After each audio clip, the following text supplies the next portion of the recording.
Well, welcome everyone. Thank you to John for hosting the session today, and thanks to everybody for joining us as well. It's a very cold and cloudy and wet Edinburgh here, and John is beaming all the way in from just not far from Lake Ontario in Canada. Is that right? That's right. And so if you haven't heard of WordQ before, or you're maybe familiar with it, you're in for a treat today, because it's a fantastic program. And I'll just hand over to John, who can tell us all about it. Okay, John, thanks. Craig, just to double check, you can see my screen okay? Yeah, nice and clear. Yeah, it looks good. Excellent. So we'll do our best to be able to take you through this presentation today in the next 20 to 25 minutes to show you some of the new pieces that we've added to WordQ. But before I begin, just to give you a little bit of background, WordQ has always been a word prediction and a speech feedback software that is meant to allow students to get their ideas out from their minds and onto the screen as quickly as possible in a very quick and simple manner. And we've tried to stay with quick and simple as our mantra over the 20 years that we've been in existence. However, over that time, we have had students who have grown with us and have grown up and have required a little bit more when it comes to the writing process. So we listened to those students as they moved into secondary and post-secondary and into the business world, and we listened to what they were asking us for. So what you're going to see today are some of the pieces that are now available as part of WordQ. Now, I know that questions will come up afterwards, so I'll get through this as quickly as I can, as clear as I can, as precise as I can, and I'm hoping that you can hold your questions and we can answer them for you near the end. So I'm just going to take a quick peek here at number one, which is the SpeakQ technology. Actually, there should be SpeakQ technology. So right away, just to kind of give you an instance, I can go in and actually have word prediction work for me no matter where I am, which most of you would be aware of. So in SpeakQ, you'll notice that the toolbar for WordQ has 5 tools on it. In the past, WordQ 4 would have had 4 tools on it. If you required the on-demand speech to text, then you could buy the SpeakQ plugin, which would be the microphone button right here that would insert itself right in the toolbar between options and words. What we decided in WordQ 5 was that we were going to include it as a tool for anyone who purchases WordQ. So now you do not have to purchase the plugin anymore. We actually brought the price down to match the Mac version, which does not have the SpeakQ technology, and I'll talk about that in a moment. But the idea here is that if somebody needs that on-demand flexible speech-to-text component, then it's going to be there for them. If they don't want it, then they just don't need to use it. They don't need to turn it on at any time. So what I would like to highlight today for you is a couple of things. One is the 2 modes that WordQ SpeakQ comes in once you hit the mic button. You get something called Speak and Select, which I'll demonstrate for you, but gives students more control over that which is going to be finally inputted onto the page. And then the Speak Continuous mode. The Speak Continuous mode would be something like Dragon, although the second point here is vital for me to share with you. It's not a replacement for Dragon Naturally Speaking. We know that Dragon was created as a productivity tool for students, for professionals, and a lot of the students that we work with, I've had a lot of tears over the years, basically telling me it's too hard for me, I can't train it. The second part is, and that leads me into the next component, which is the SpeakQ trainer, which removes all frustration found in other software. So the student doesn't need to know how to read, they can just repeat. They don't have to be worried about getting every single word right when they're training, and they don't have to sit for a stipulated amount of time. Again, it keeps the user in control, and it's flexible for those with poor speech. So let me give you a quick demo down here, just so that you can see what's happening. The very first time that you click the mic button, and because I've already used it earlier today, you will not see that, but I'll take you to where the actual button will be. So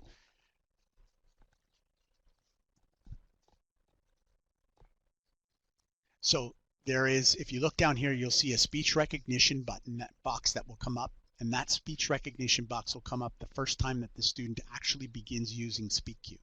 And it will go and match itself with the Windows Recognizer engine, and then it will ask you to create a recognition profile. This profile actually sits right beside the WordQ profile and grows with the student as they train it more and more often.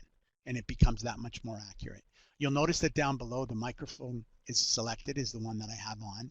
But as soon as I open this up and I select the microphone, it will automatically go and configure itself to the Microsoft Speech Engine. It will go in and make sure that it is all set, and the student only has to do this once. At this page, just say whatever you want until that little box where it says next turns blue, and then you are ready to go. Okay? So in this case, I can see that it's picking me up because the blue line is going, and the first option is speak and select. The second one is speak continuously. So I'll leave it on the default, and this is how we train. If you go into a classroom of 5th or 6th graders that are 12 or 13 years old, you're going to have about half the class that can use SpeakQ right away. And by that, I mean they can come in and they can actually test it by using multi-syllable words. We create a list of multi-syllable words for these students. They come up with them, helping us to be able to decide. And then we do this. We turn on the mic and we say those words. Hallucination. Hallucination, hallucination, hallucination. Sufficient. Remembrance. Remembrance, remembrance. Hallucination. Is hallucinations, as hallucin, and Performance. performance, performance, performance. So what's happening here is we're testing right away whether or not the student is going to be accurate enough when it comes to speaking into SpeakQ. If using those multi-syllable words is important, because if we used words like ball, the program would then try and figure out whether you're saying ball or bill or bull, and it's got more room for error. Here, there's less room for error. Once you match the word that you've said with the word that's in the prediction list, you're actually training the program. So once a student is successful at this stage, they can continue to use it. The key area here for WordQ and SpeakQ is type what you know in WordQ, speak what you don't, the word or phrase that might be giving you trouble, so that you can move on forward. Okay? If a student has trouble, here's the trained speech engine.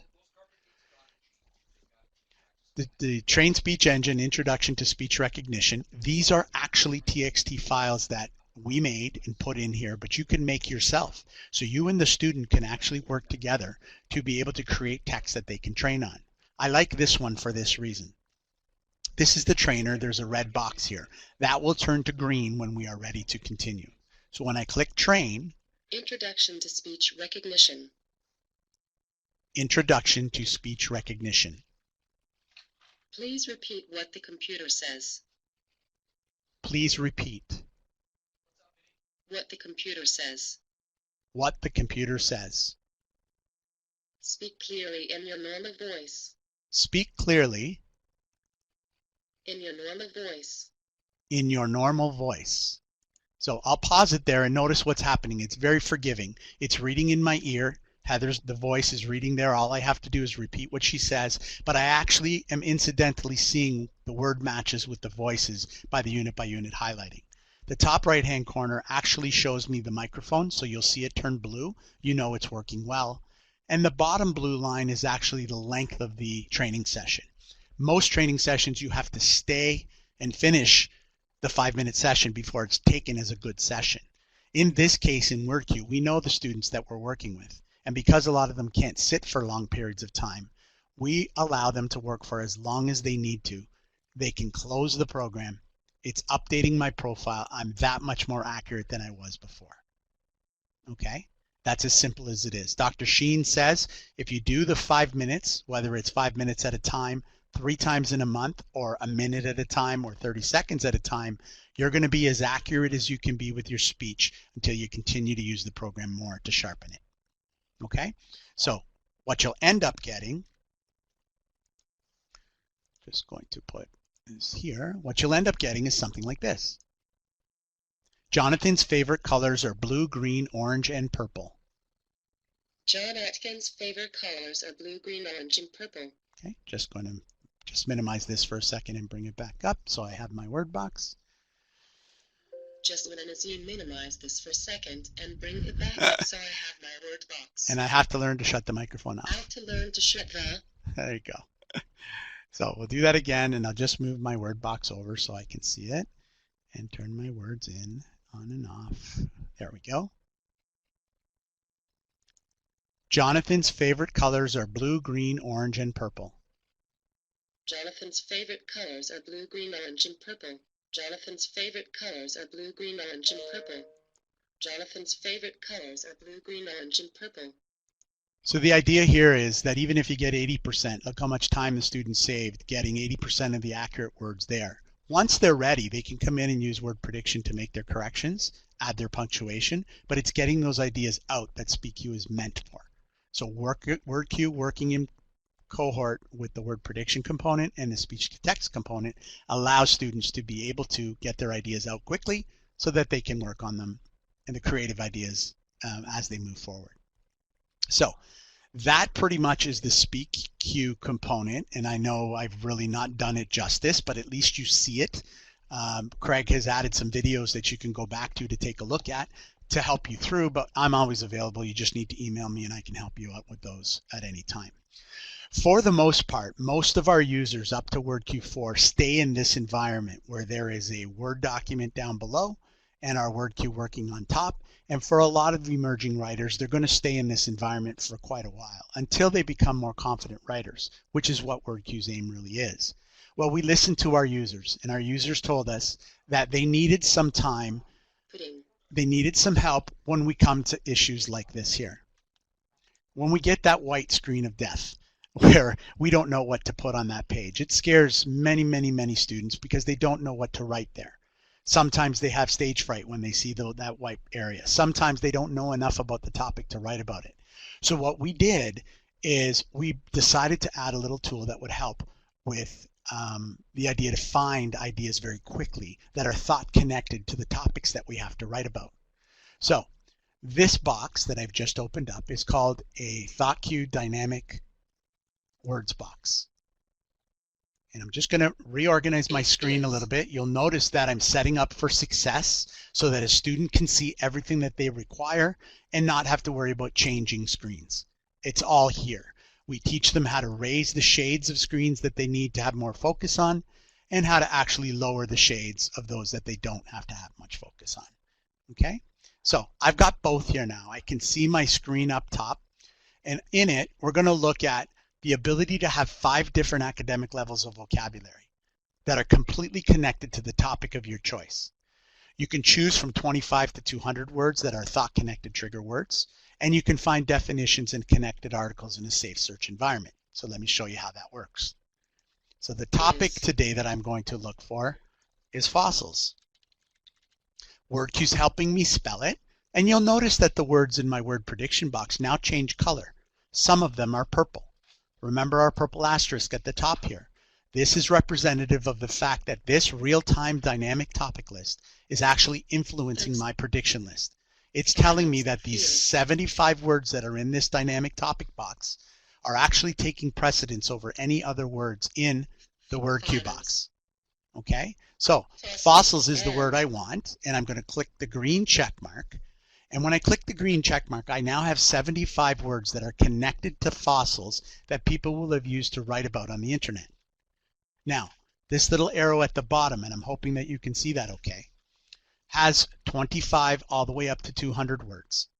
But it also has levels, a low academic correlation and a very high level academic correlation to the word fossils. So depending upon the student that you're working with, you can have them choose the number that is acceptable for them, and then maybe a mid-academic level because it will be something that will challenge them just enough and not be overwhelming for them. So I've got fossils, and I need a definition for fossils. So I'm going to click on fossils down below, and then I'm going to click on the word box that says define on my ThoughtQ box. And where it says define, you'll notice that at the bottom now, whatever browser I have made my default browser will bring up a definition. And in this case, I have this definition right here. And you can see it down in the bottom of my screen. I can still see my page up top. I can still see where I'm getting the information. But now I can use WordQ's toolbar to read that. Fossils. Okay, so I'll highlight again. The remains or impression of a prehistoric organism preserved in petrified form or as a mold or cast in rock. So most students would come in and they would just say, all right, we're going to do a Control V here, and we're going to paste that in, and I want to make sure that people know that that is my title, which is fossils. Fossils. I'm using WordQ to put that in, and now I've got the definition that I require. But I may want to go and find in my list on the side here, I may want to go and find words that I already know the connection that fossils has with it. So the thought connection to aquatic and fossils, well, they go to the beach every year and they see shells with imprints of animals on them. And so they know that the aquatic fossils are there, so they know the connection with aquatic. But when they go down to a word like calcite, they might not know how calcite ties into fossils and what it means. So I'm going to make a little bit of room by lowering my shade here, and I'm going to type the word calcite, and it comes up in purple because it's part of my list on the left. Calcite. Okay, and now at this point, I can go to the definition button and go and find out what the definition of calcite might be. And notice how I'm building here. This could be a sheet that the teacher gives to the student to be able to go and find information. Okay, in this case, I can do that, and now I've got the definition for calcite. But the next step is, now I need to write something about it. I need to write something about it so that I can write something original and feel really good about myself. Okay, an important point about calcite. So if a student uses ThoughtQ to hit the second button here on the left, the search button, it will take them to a safe search in whatever browser they've chosen. And I'll raise my shade. And then once they're in the safe search, okay, so they're never going to be sent anywhere where there's anything inappropriate or untoward, just good articles that they can get info from. This is what a student would normally do. A student would come in and they would see this article, and the first thing they would do is they say, this is what I want because I can hear it. A mineral consisting largely of calcium carbonate, CaCO3. Next. So you get the idea there. And what do most students do? They come in and they do this. And they'll come in, they'll lower their shade again, and they'll drop that interesting comment. Most of the students will say, I can't write it any better than that person wrote it, so I'm taking it. Which is when we then start to introduce that they've got to protect themselves with copyright issues and plagiarism. So they might come in and they might take the URL so that they can use it afterwards. That's what most would do with crystallizing in the hexagonal system. Calcite is noted for its wide variety of crystalline forms. So the idea here again is that they're protecting themselves. However, ThoughtQ is really good at allowing them to go and find as much information as they want. Some pages that they find information on are really good pages, but then other pages, like this page, frustrate the heck out of them, as they frustrate the heck out of us, because there's way too much information. It's not always good information, and it's hard to find out where to go and get that. So I'm going to use this page as an example because I have a little treat for you today.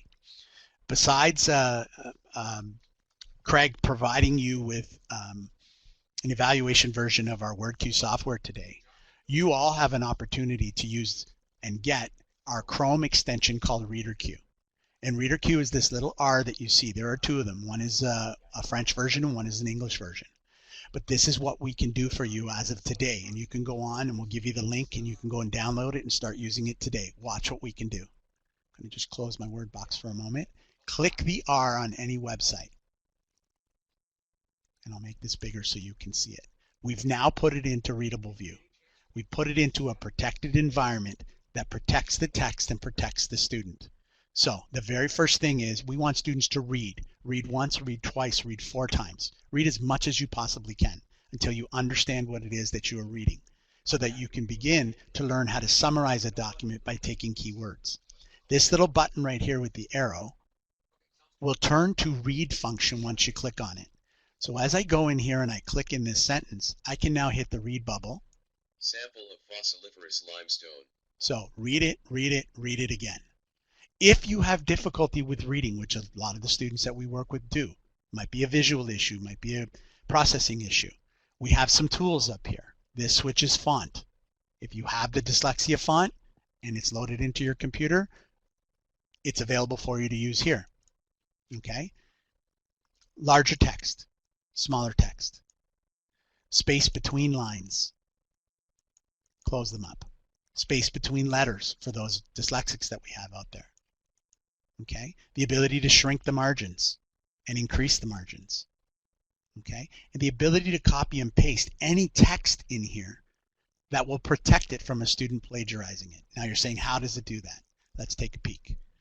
I'm now back in the switched mode. I switched from reading mode, which is the blue bubble, to the select mode, which is the cursor arrow. Watch what happens on the right-hand side of my screen. I've read this over 3 or 4 times, so I know what I'm looking for. Type.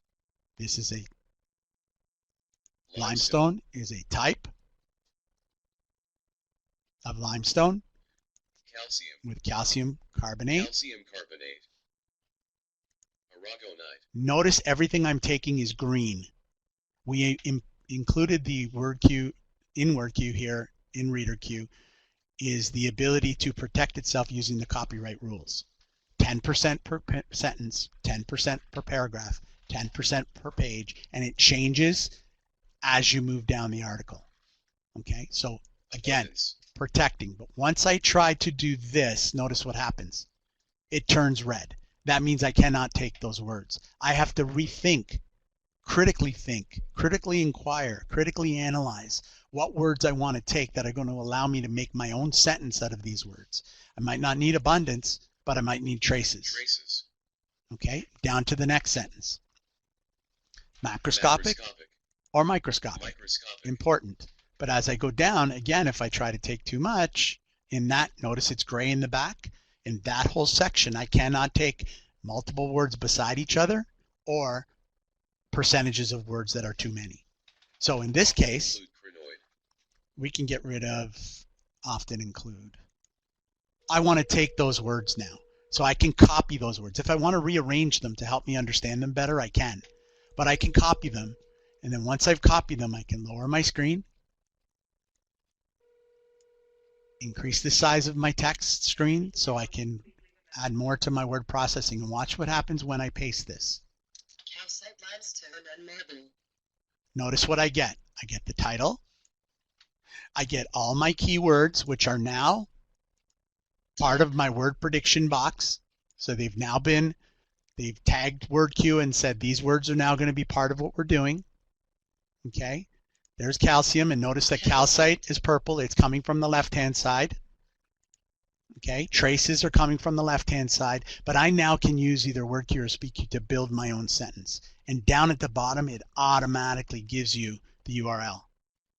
So what have we done? We've protected students from plagiarizing, but at the same time, we've begun to teach them and give them a practical way of being able to summarize a document without getting themselves in trouble. So ReaderQ is free, and I will provide Craig with that information for you. Okay, so back up to the top here.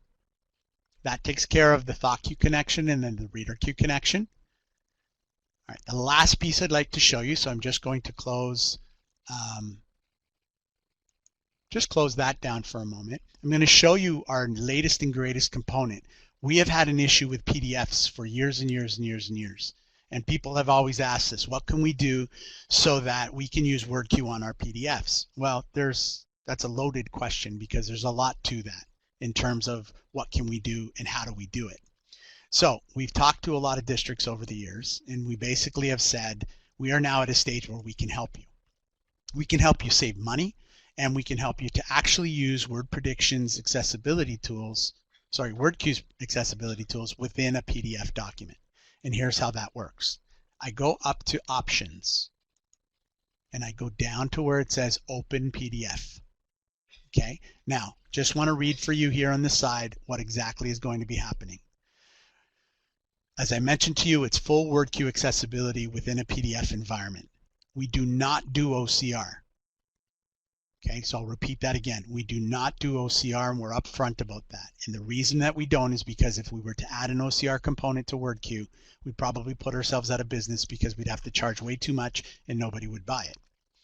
So we had a discussion with a lot of districts in the US and in Canada. And one of the first things we discovered was that every school has a larger printer that teachers use to be able to scan documents or to print.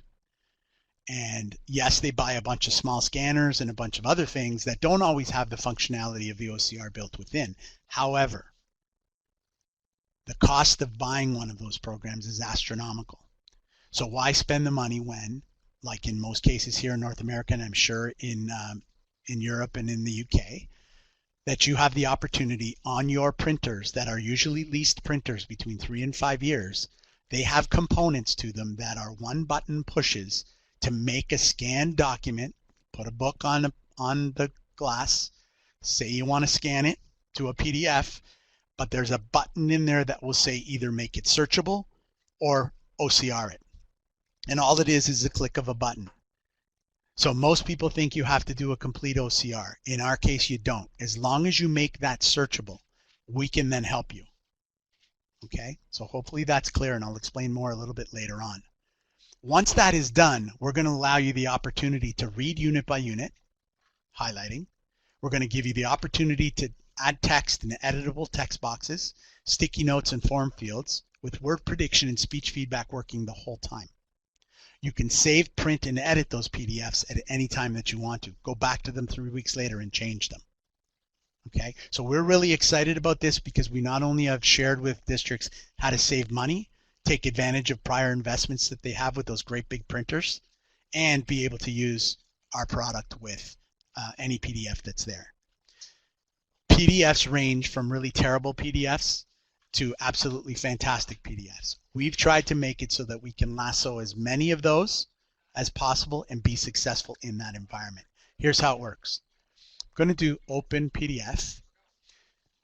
And once I've done that, then I'm going to go full screen so that you can see what it is that I'm actually doing here. Okay. And at this point, I'm just going to move WordQ over so that you can see.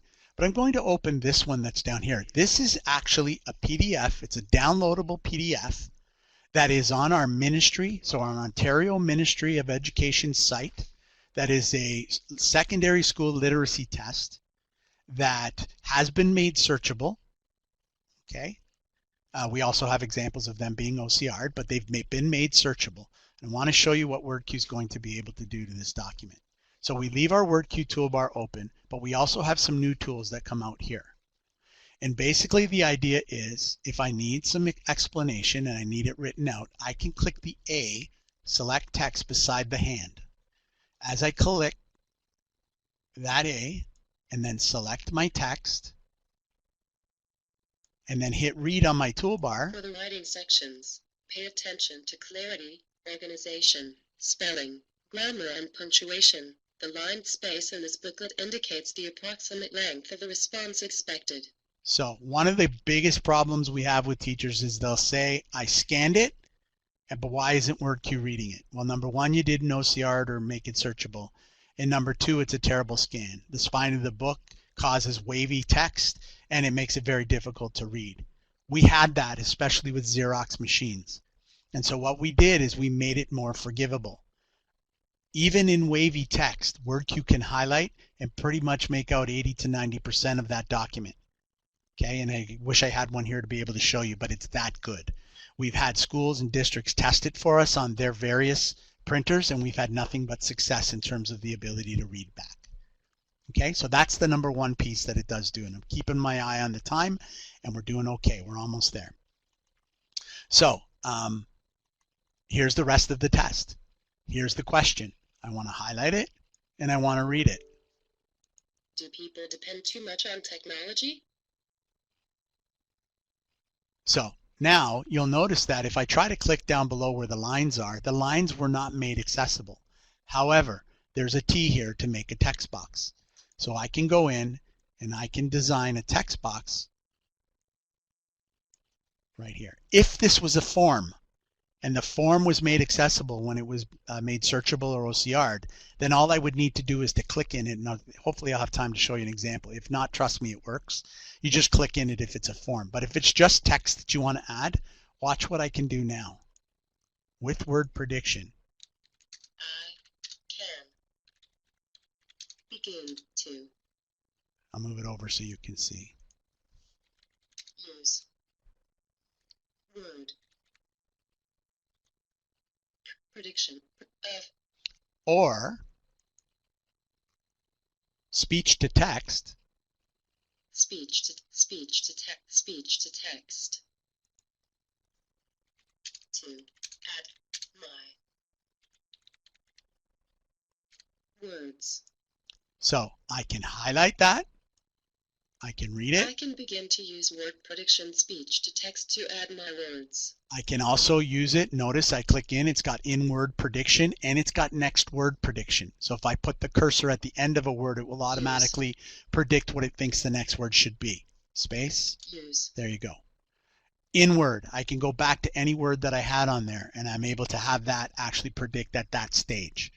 Okay. If I click out of this box, notice I can't click back in right away.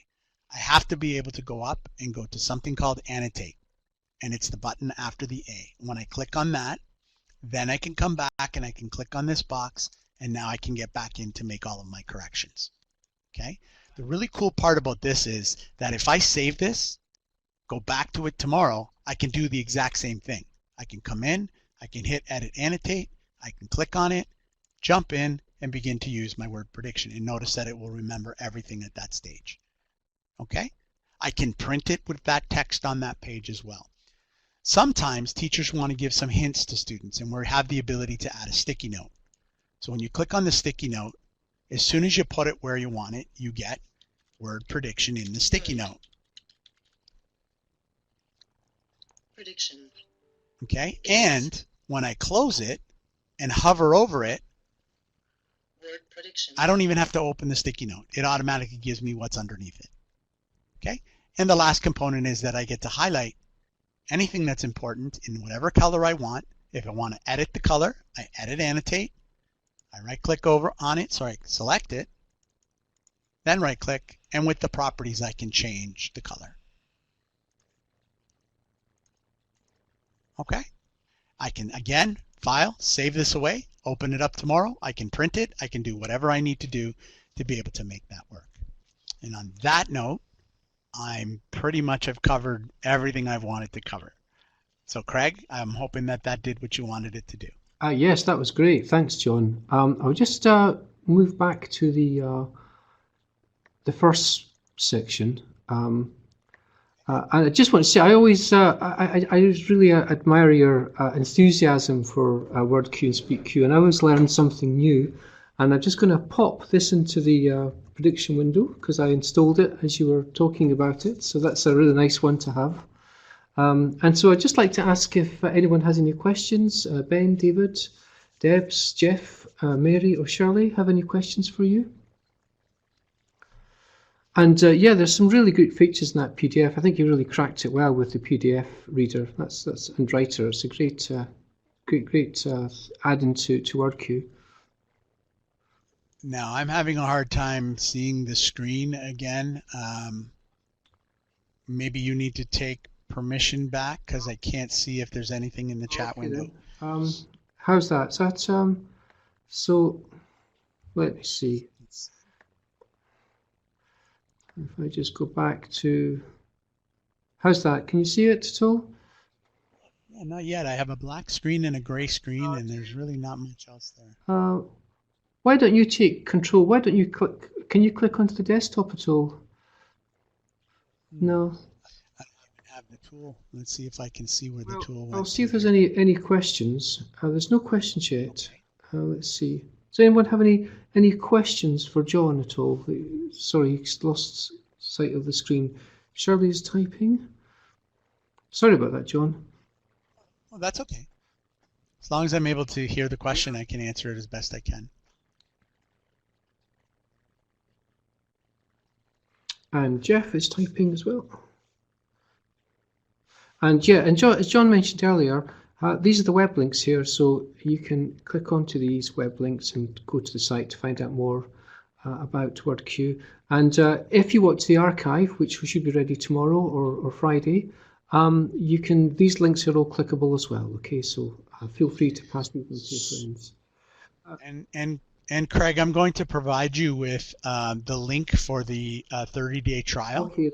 And we can do it in one of two ways. If our audience today decides that they really like the 30-day and they want to extend that out further, then all it would take is an email address. So they can send me an email with the email address they want to use, and I can extend that license out. They can have it for a year if they want it to play with it. Oh, that's not a problem. If they want a full evaluation license, just send me an email. I'm more looking for advocates. I'm more looking for people who see the value in what we're doing with WordQ. And the only way you can really see it is if you have enough time to play with it. So I want to make sure that the audience has what they need in that regard. And I'm also going to provide you with the link for ReaderQ, so that if they want to begin the process of trying to see how that works, that's my gift to them for coming to the session today. Okay. I've actually popped the link for ReaderQ into the chat pane, but you can't see it, so sorry about that. Anyway, Jeff's saying, Jeff's asking, will the prediction work in OneNote? I think the answer to that is yes. Yes, absolutely. So here's one big issue that we've found with Microsoft. We know they have 3 or 4 or even 5 different text boxes if you include WordPad and Notepad, and the desktop version of Word as well as the online version and in the OneNote version. Believe it or not, all 3 of those platforms were created separately. They did not talk to each other when they built those text boxes. So the way that one text box functions, the way the one I was using today, works completely different in OneNote and works completely different in Office 365. Okay. So Great. The difficulty is that each of those production teams do not talk to each other. So for a company like us who need to capture keystrokes, need to make sure that that text box allows us to do the things that we do well, it's a little bit of a work. So what we've been able to do is the only difference in OneNote right now is you will get word prediction, you will get speech feedback, you will get the ability to use SpeakQ, but you will not get the ability for in-word prediction, which means if you type the sentence and you go back to a word that you typed in the middle of that to see if the word prediction is correct, you'll have to backspace the whole word off, start again on that word, and it will repredict for you at that place in context in that sentence. So that's number 1. Number 2 is sometimes when you highlight to get the read feedback, the speech feedback through your headset or to understand what's on that page, sometimes it will not highlight unit by unit. It will just highlight the complete sentence like we do on the internet and read back that information without going unit by unit highlighting. Those are really the only 2 differences, but otherwise everything else works fantastically well. Okay, thanks, John. Mary's saying that she loves the dynamic topics option. Yeah, that's one of my favorites as well, Mary. And she's also asking, what's the youngest age of student that you've successfully used WordQ with? Probably, I wish I had my screen back, but let me tell you, I take a word processing document, my Word, I increase the size of the font to 72 to 100 so that the font is large. And we begin using WordQ reading letter by letter because there's a function to read letter by letter. So for their initial CVC words and Dolch words that they have trouble with on a daily basis, you can have the program do CAT cat, PAT pat, MAT mat. So if you think about it in that regard, we start them using WordQ as young as kindergarten. And I guess, again, yeah, sorry, John, and would you just sort of maybe import a CVC sort of topic dictionary for that you could just use along with? You can. Yeah.